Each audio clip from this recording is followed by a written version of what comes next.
Jésus parlait à ses disciples de sa venue. Quand le Fils de l'homme viendra dans sa gloire, et tous les anges avec lui, alors il siégera sur son trône de gloire. Toutes les nations seront rassemblées devant lui. Il séparera les hommes les uns des autres, comme le berger sépare les brebis des chèvres.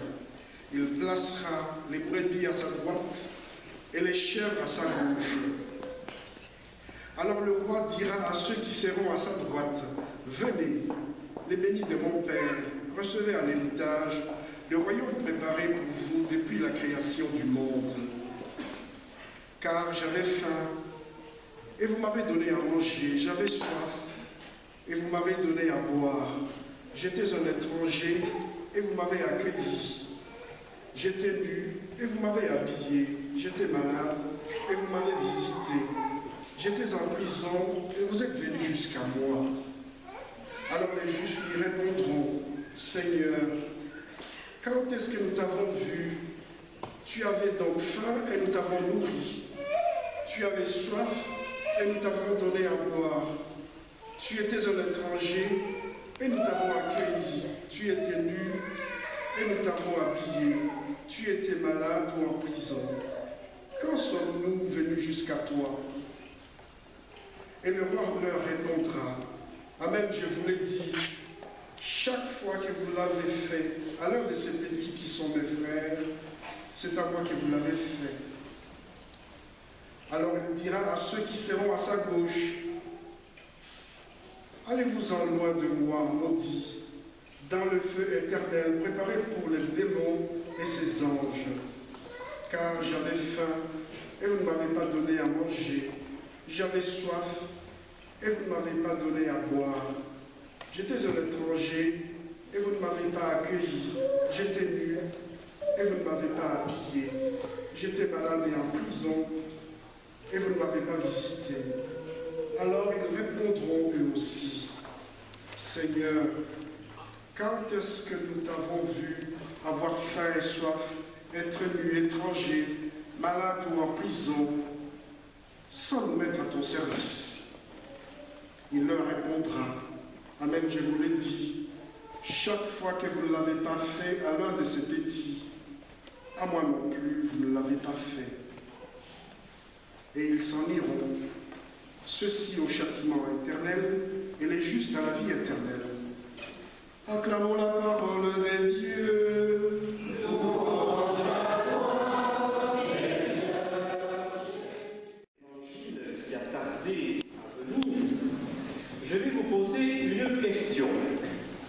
Préférez-vous être à gauche ou à droite?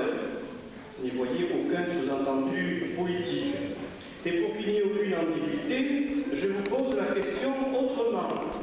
Préférez-vous être une brebis ou une chèvre? Vous allez me dire que ce n'est pas terrible non plus. Alors une dernière, plus explicite.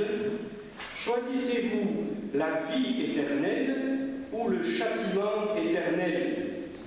Préférez-vous aller au paradis ou bien griller en enfer comme une vieille châtaigne, selon l'expression bien connue de Don Camillo s'adressant à son ami Pépone? Là, je pense que vous avez bien compris. Rappelez-vous la parabole que nous avons entendue dimanche dernier, celle des talents, que Jésus raconte dans la même perspective qu'il raconte cette parabole que nous venons d'entendre aujourd'hui, parabole du jugement dernier.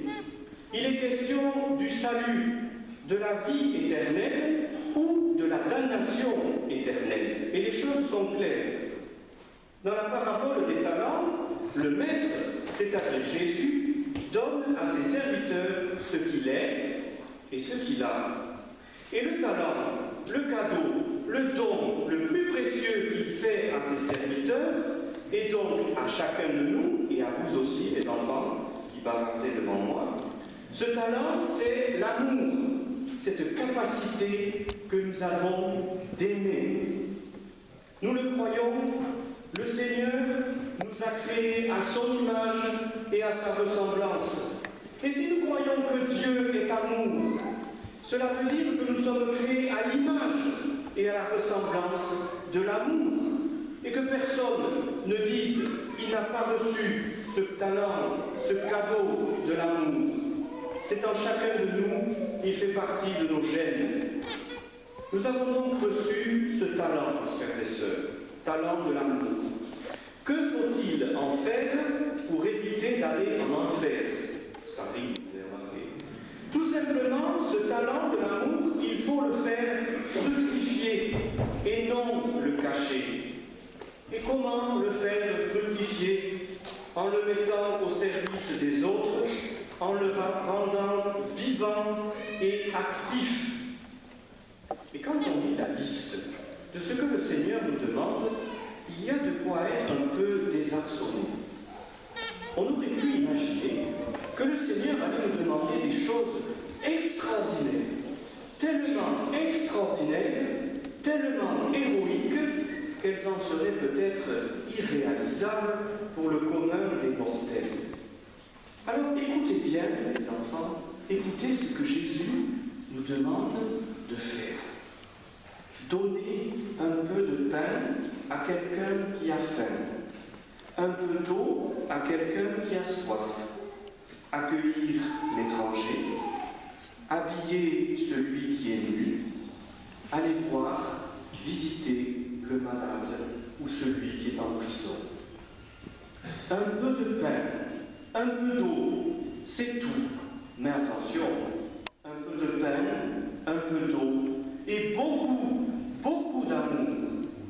Donner ce que l'on a et surtout ce que l'on porte en soi, c'est-à-dire l'amour, voilà, qui est source de vie et de vie éternelle. Et tout homme est capable de cela, parce que ce qui lui est nécessaire pour ça n'est pas extérieur à lui-même, mais au-dedans de lui. Rappelons-nous une autre parabole que Jésus a racontée, celle du pauvre Lazare et du mauvais riche. Rappelez-vous, le pauvre Lazare, il est devant la porte du riche, et Lazare il va mourir de faim, tandis que le riche fait bombance jour et nuit.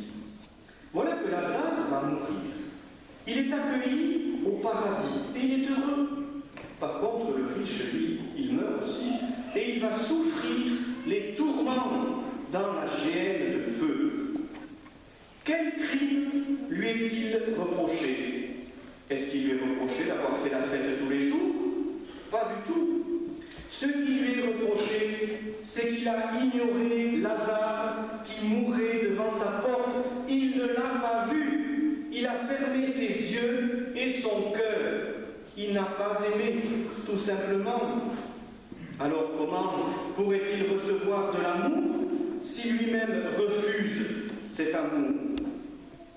Frères et sœurs, ce qui nous condamne et peut nous éloigner de Dieu à tout jamais, c'est le refus d'aimer. Alors je dis bien le refus d'aimer, et non nos difficultés à aimer. Nous savons bien qu'il est difficile d'aimer, et d'aimer tout le monde. Le Seigneur est au courant de cela. C'est pour cela qu'il nous propose son aide.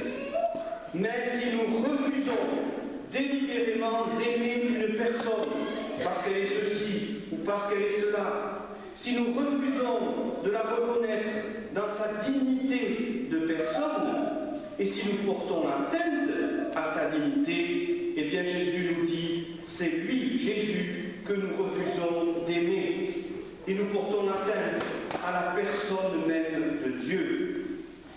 Or, si nous rejetons Dieu en ce monde, comment l'accueillir dans l'autre? Dans le passage que nous venons d'entendre, Jésus s'identifie à celui qui a faim, à celui qui a soif, aux prisonniers, aux malades, à l'étranger.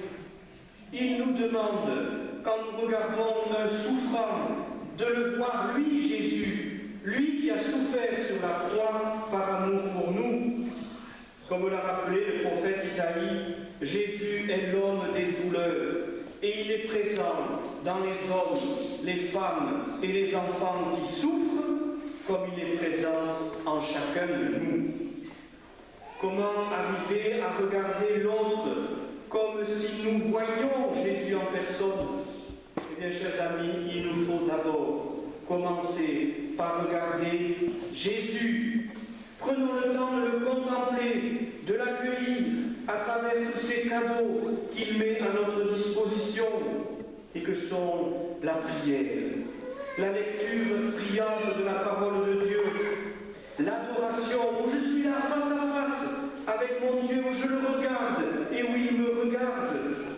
Et bien évidemment ce cadeau merveilleux qu'est l'Eucharistie à laquelle vous préparez les enfants.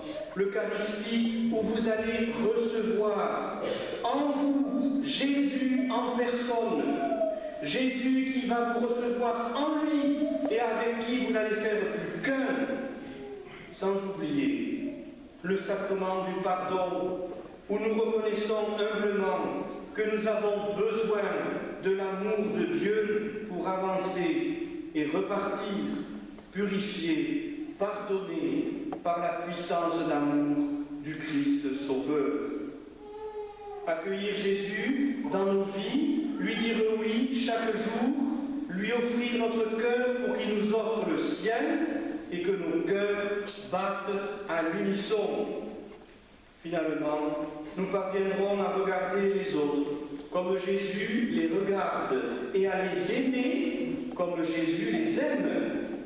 Et en ayant le regard et le cœur de Jésus, nous aimerons vraiment et alors nous n'aurons rien à craindre du jugement dernier.